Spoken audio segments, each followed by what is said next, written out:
Cobain kuliner ekstrim dari Korea. Kepompong ulat sutra, nama Koreanya pondegi. Penampakannya kayak gini, mirip-mirip ulet, dalamnya tuh kopong. Ini aku beli kalengan, ada yang original, ada juga yang pakai cabe. Aku makannya deg-degan banget. Tuang aja ya biar lihat dalamnya dengan jelas. Baunya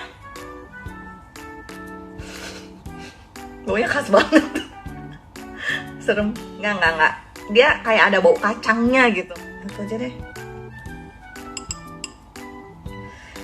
Guys.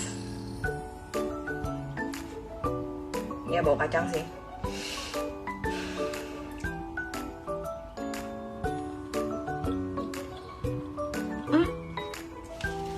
Lagi.